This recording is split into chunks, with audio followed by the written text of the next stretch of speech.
दोस्तों, ओडिशा राज्य जो मुख्य रूप से भगवान जगन्नाथ मंदिर के रथ यात्रा के लिए पूरी दुनिया भर मशहूर है, जहां हर साल देश विदेश से लाखों श्रद्धालु दर्शन के लिए जगन्नाथ मंदिर आते हैं और इसी रथ यात्रा को पूरे देश में एक त्योहार की तरह मनाया जाता है। लेकिन बहुत से लोगों को यह बात पता ही नहीं कि इस मंदिर के रथ यात्रा को शुरू करने वाले दूसरे तीसरे कोई नहीं बल्कि नागपुर के राजघराने के संस्थापक महाराज रघुजीराजे भोसले थे। जी हाँ दोस्तों,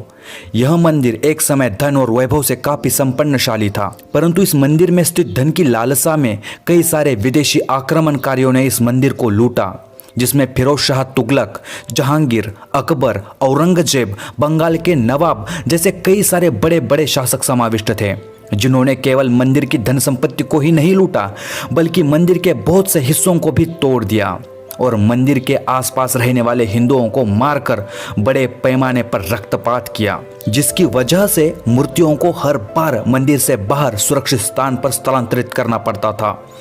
ऐसे अनेकों कारणों की वजह से भगवान जगन्नाथ की वह सुप्रसिद्ध रथ यात्रा बंद पड़ गई थी।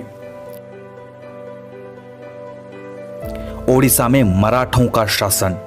मराठों ने हिंदुस्तान से मुगल सल्तनत को उखाड़कर सफलतापूर्वक मराठा साम्राज्य के पवित्र भगवे ध्वज को पूरे हिंदुस्तान भर फैला दिया था, जिसमें नागपुर के रघुजीराजे भोसले का भी बहुत बड़ा योगदान था। इन्हीं के नेतृत्व में मराठों ने बंगाल पर जीत हासिल करके ओडिशा जैसा पवित्र राज्य नवाब अलवर्दी खान के कैद से मुक्त कर दिया था और ओडिशा राज्य को मराठा साम्राज्य में शामिल कर दिया था। जिसके बाद मराठों ने ओडिशा राज्य पर स्वतंत्र राज्य करना शुरू कर दिया, जिसमें ओडिशा राज्य के लगभग 30 जिले शामिल थे। बाद में जब रघुजीराजे भोसले ओडिशा के जगन्नाथ मंदिर के पास पहुंचे तो मंदिर की वह बहुत ही बड़ी दुर्दशा उन्होंने देखी। उन्होंने तुरंत ही हजारों एकड़ जमीन मंदिर को दान में देकर मंदिर का फिर से जीर्णोद्धार किया, पूजा अर्चना के साथ साथ मंदिर में फिर से मूर्तियों को स्थापित किया और रुकी हुई जगन्नाथ मंदिर की रथ यात्रा को पुनः शुरू करने का आदेश दिया। और इतने पर ही वो रुके नहीं, उन्होंने जगन्नाथ मंदिर का बहुत सारा विकास किया। जैसे कि उन्होंने उस समय 40 लाख रुपए इतनी बड़ी धनराशि देकर मंदिर के परिसर में भोग मंडप का निर्माण करवाया, मंदिर के मठ को दानपत्र प्रदान किए, यात्रियों को रहने के लिए मठ का निर्माण भी करवाया और साथ ही साथ लगभग 22 धर्मशालाओं का भी निर्माण करवाया। और इतना ही नहीं, जगन्नाथ मंदिर के महाद्वार के पास 34 फुट का अरुण स्तंभ है, जो जगन्नाथ मंदिर के 25 फुट के अंतर पर है, उसे भी मराठों ने ही स्थापित किया था। और मराठा शासन काल में उस समय सालाना 20,000 रुपए जगन्नाथ मंदिर की रथ यात्रा पर खर्च कर दिए जाते थे। और इसके अलावा भारत के सभी राज्यों के लोगों को जगन्नाथ मंदिर का दर्शन हो सके, इसलिए उड़ीसा के कटक से कोलकाता, नागपुर, जयपुर, मद्रास, विशाखापट्टनम, कलिंगपट्टनम जैसे अनेक रोडों का निर्माण भी मराठा शासन काल में ही किया गया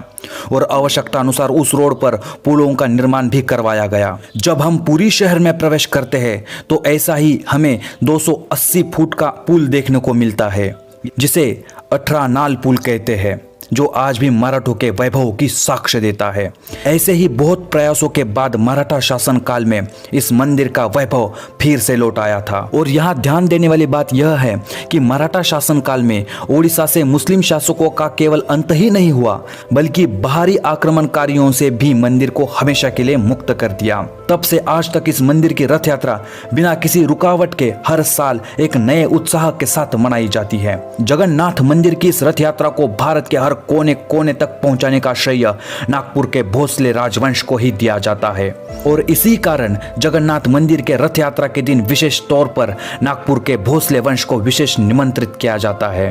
और इसी प्रकार आज हमने भगवान जगन्नाथ मंदिर का मराठा शासन काल में किया गया योगदान एवं जीर्णोद्धार इस बारे में हमने जानकारी प्राप्त की। अगर वीडियो अच्छी लगे तो वीडियो को ज्यादा से ज्यादा भाइयों तक शेयर